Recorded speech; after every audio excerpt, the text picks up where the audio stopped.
Marty Cesario here again with Jennifer Anderson-Ehrlich, the Executive Director for Sportswomen of Colorado. We've got another 2025 honoree.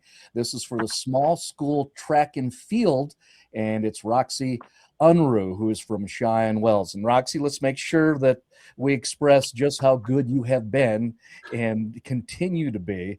You've won 9 state championships. You've broken 6 records. You currently hold 5. And you're also a Division II NCAA signee with Colorado School of Mines track and field program. It's good stuff. All right, which is why you're being celebrated with Sportswomen of Colorado. Jen? She's got more than 9 medals hanging behind her shoulder. Yeah. Yeah, she's been racking up some dubs, I think, on the track. Congratulations, Roxy. You are our small school track and field honoree.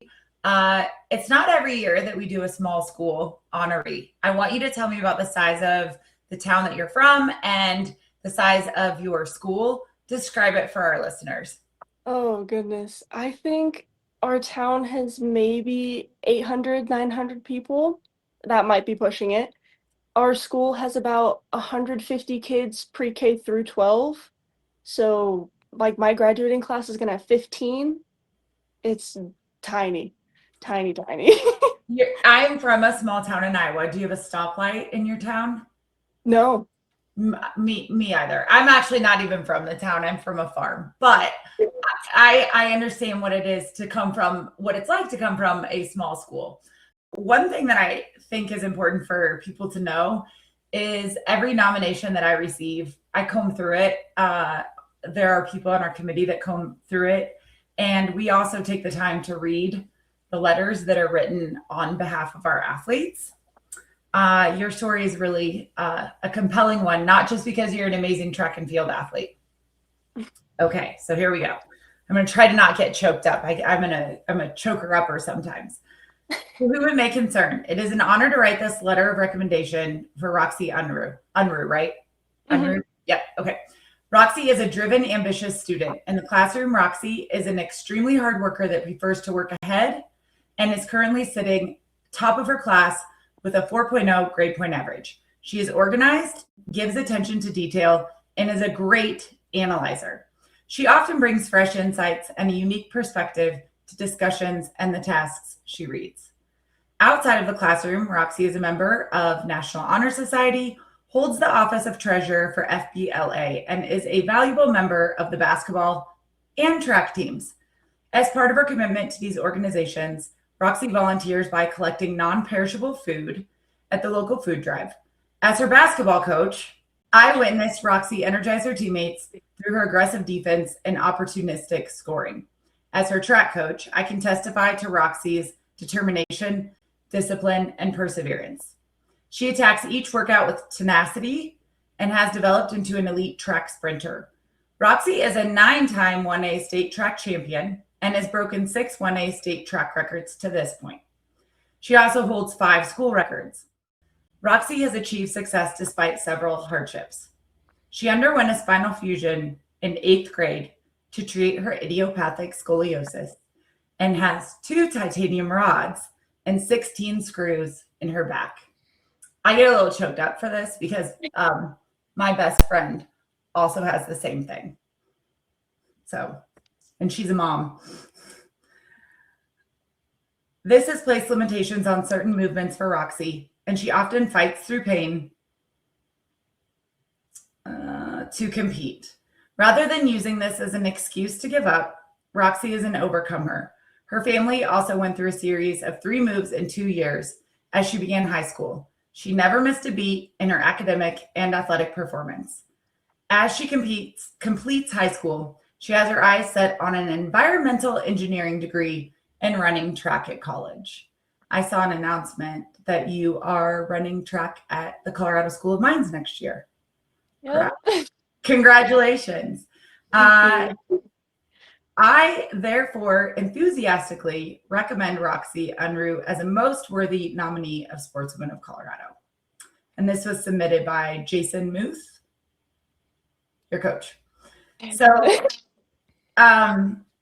just I think one of the things that sets apart a lot of our honorees is grit, perseverance, the unwavering ability to just keep going. They don't give up. The stories that we get to read about comebacks and things that you all encounter is really inspiring, all while, achieving great things on the field, on the track, on the court. So, what would you say to a little girl maybe who would be going through something similar as to what you have encountered?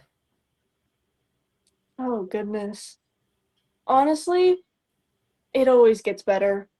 It really does. I found that the harder I put myself down, the harder things got.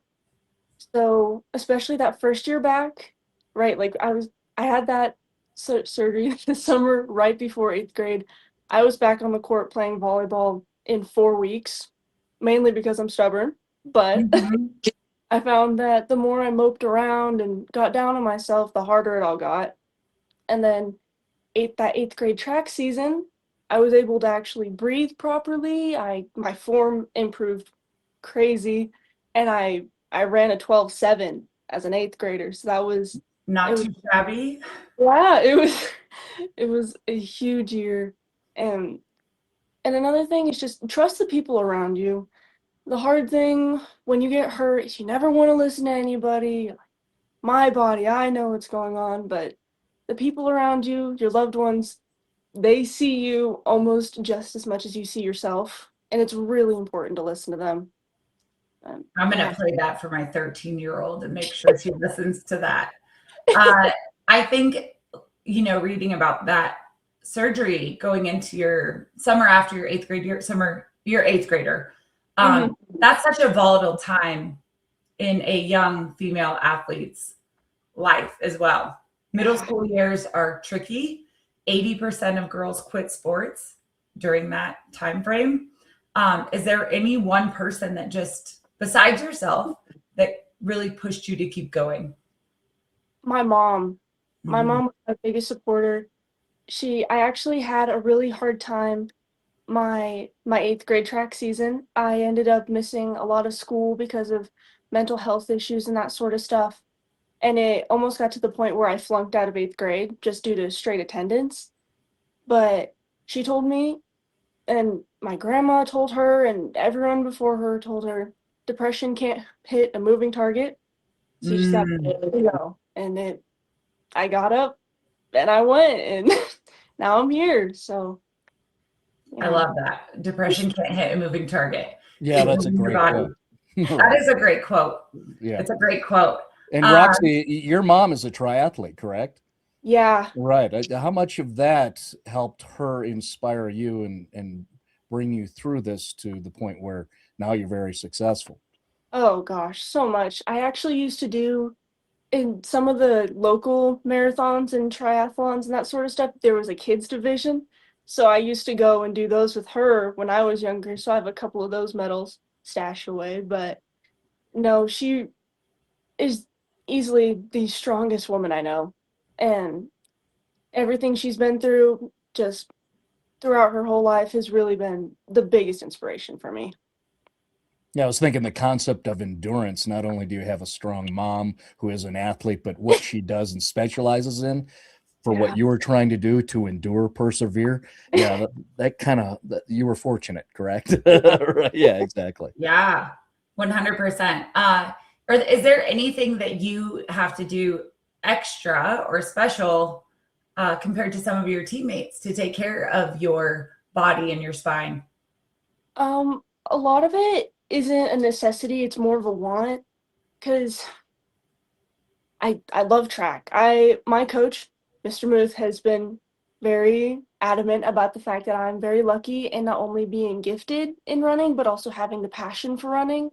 So a lot of the extra things that I do, the extra practices, early mornings, late nights, that sort of thing, it's more out of my want to be better, not really the fact that I need it.